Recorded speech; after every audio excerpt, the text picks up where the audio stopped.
Di materi TIU, dari tahun ke tahun katanya soal ini paling menjebak. Kelihatannya gampang, tapi ternyata banyak banget yang salah di soal ini. Udah tahu? Simak videonya.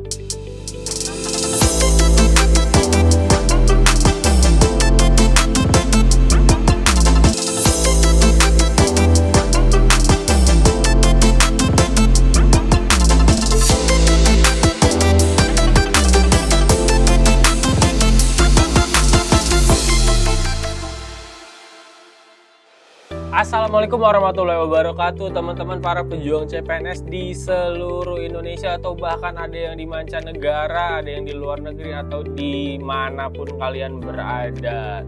Buat kalian yang mau daftar CPNS buat tahun ini, tahun depan, atau yang sebelumnya udah daftar tapi gagal, saya doakan semoga kalian dapat hasil yang terbaik di kesempatan selanjutnya atau bahkan di kesempatan ini nih buat kalian yang daftar CPNS tahun ini.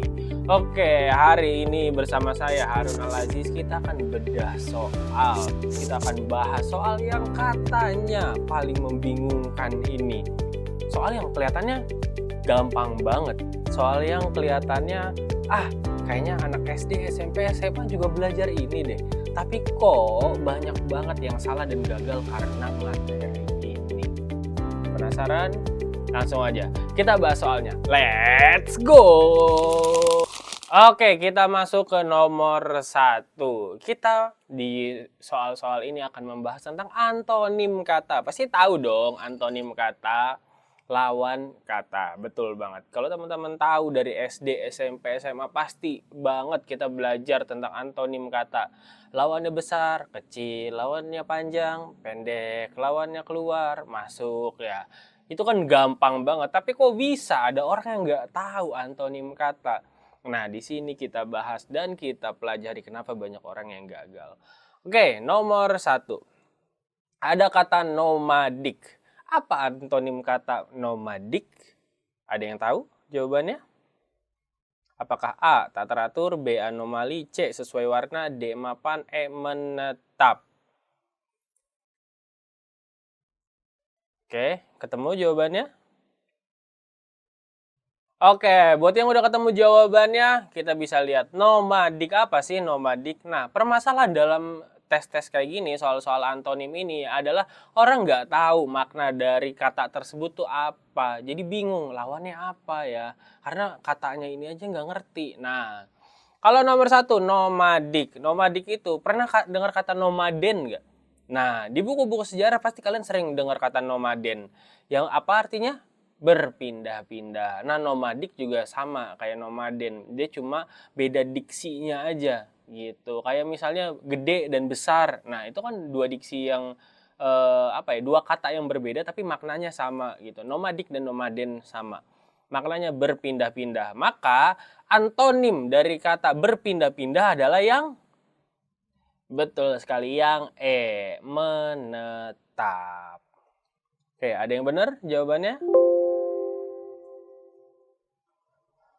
Oke, kita lanjut ke soal nomor 2. Ada kata antipati. Apakah jawabannya melawan, setuju, lekas mati, simpati, atau bertahan hidup? Ini sih gampang banget. Harusnya kalian tahu apa jawabannya. Oke, udah ketemu? Oke, buat yang belum tahu antipati itu sebuah perasaan atau penolakan dalam sebuah rasa terhadap sesuatu. Apa ya? Bahasa gampangnya kalau antipati itu cuek, nggak peduli, bodoh amatan. Nah, kayak gitu tuh. Nah, kalau misalnya antipati itu didefinisikan seperti itu, maka jawaban yang paling tepat adalah betul, yang D, simpati. Nah, kenapa jawabannya itu yang bersimpati? Kenapa jawabannya itu yang simpati? Karena simpati itu kita ikut merasakan perasaan orang lain. Kita kalau misalnya orang lain sedih, kita ikutan sedih. Kalau orang lain senang, kita ikutan senang gitu-gitu. Jadi lawan kata dari antipati adalah simpati. Nah, tapi buat kalian, coba kalau bedanya simpati dan empati, apa sih? Coba tulis di kolom komentar ya. Next, kita jawab soal yang ketiga. Ada antonim kata dari khas. Ya, ini sih gampang banget. Kalian pasti tahu jawabannya apa. Langsung aja, lawan kata dari khas adalah, apa jawabannya? Oke, jawabannya adalah yang E, umum. Oke, kenapa jawabannya bisa umum? Kita sama-sama tahu khas, makanan khas daerah atau seseorang tuh memiliki ciri khas, suaranya sangat khas ketika didengar, misalnya kayak gitu. Berarti kan khas itu didefinisikan sebagai khusus atau tertentu gitu. Jadi jawaban yang paling tepat adalah umum. Yang A, nah ini kadang kekecoh nih kalian. Pasti ketika jawab kayak gini banyak banget orang yang kekecoh. Ini soalnya antonim kata tapi ketika ngeliat khas, oh iya khusus berarti gitu. Ingatnya tiba-tiba malah sinonim karena mirip gitu. Nah makanya kalian jangan sampai kekecoh dan harus benar-benar memperhatikan. Ini tuh antonim, lawan kata atau sinonim, yaitu persamaan kata. Kalau ditanyanya sinonim dari khas, ya benar jawabannya adalah A, khusus.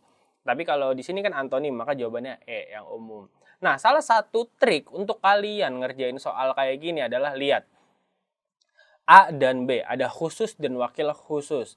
Nah, khusus dan wakil khusus itu kan dua kata yang mirip-mirip. Ya kan? Dua kata yang mirip-mirip atau berpasangan gitulah. Nah, itu pasti kalau misalkan yang A dan B itu berpasangan, gak mungkin dia pasangan dengan khas. Karena antonim itu selalu berpasangan.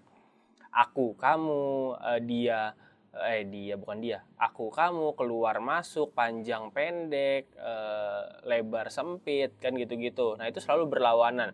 Nah, yang C sama D di sini ada inklusif dan eksklusif. Inklusif dan eksklusif juga dua kata yang berlawanan. Nah, ini udah ada dua paket kata yang berlawanan, maka jawaban yang paling tepat adalah umum. Kenapa? Karena umum nggak ada pasangannya di sini, di pilihannya. Kalau yang lain ada pasangannya, jadi nggak mungkin kalau yang ada pasangannya tuh memiliki pasangan yang lain gitu. Oke, kita masuk ke soal selanjutnya. Soal kelima, ada kata vokal di sini. Nah, kita sering banget dengar kata vokal. Penyanyi itu punya vokal yang bagus. Nah, atau apa lagi? Oh, dia sangat vokal dalam menyuarakan ambisi-ambisinya, misalnya kayak gitu kan. Nah, kita udah tahu vokal ini penggunaan katanya kayak gitu, tapi apakah antonim dari kata vokal? Ada yang tahu kah kira-kira? Ayo, banyak orang yang terkecoh dan akhirnya nggak bisa jawab soal ini. Oke, jawaban yang tepat untuk nomor 5 adalah yang D, konsonan. Loh, kok bisa konsonan, Kak? Harusnya kalau orang vokal berarti lawannya pendiam. Nah, kan ada dari kalian yang mungkin berpikir seperti itu atau terkecoh juga yang lain.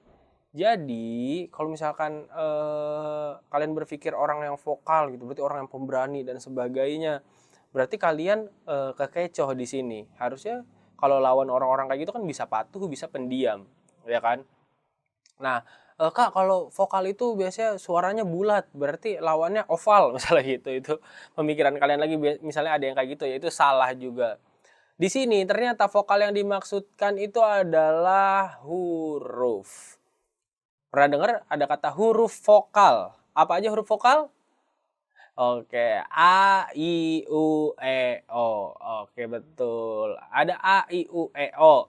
Nah, setelah A, I, U, E, O, sisanya disebutnya konsonan. Berarti B, C, D, F, G, H, I vokal. J, K, L, dan seterusnya. Itu disebutnya huruf konsonan. Maka lawan dari huruf vokal disebutnya huruf konsonan. Ternyata yang dimaksud di sini huruf, bukan orangnya vokal atau enggak gitu. Oke, gimana nih soal-soal ini? Apakah kalian benar semua atau bahkan ada yang salah semua atau baru 2, baru 3 yang benar? Kalian boleh banget langsung belajar belajar terus sama kita, pantengin terus channel YouTube kita karena kita akan selalu bahas soal-soal kayak gini terkait CPNS, kedinasan dan sebagainya. kita akan selalu share-share video kita secara rutin. Kalian boleh langsung subscribe biar nggak ketinggalan. Boleh tinggalkan like dan komen juga kalau kalian masih ada yang ganjel atau penasaran, atau kalian mau lebih intens lagi sama saya dan kakak-kakak lainnya, boleh banget langsung masuk grup WhatsApp kita. Di situ kalian bisa nanya-nanya, sharing-sharing, dapat tips and trik, ketemu juga dengan para pejuang CPNS di seluruh Indonesia. Dan yang terakhir adalah semua biayanya gratis, gak dipungut biaya Rp1 pun. Tunggu apa lagi? Jadi langsung aja join grup WhatsApp kita. Oke, sekian pembahasan soal hari ini bersama saya. Jangan lupa bantu channel ini dengan cara like, comment, dan subscribe.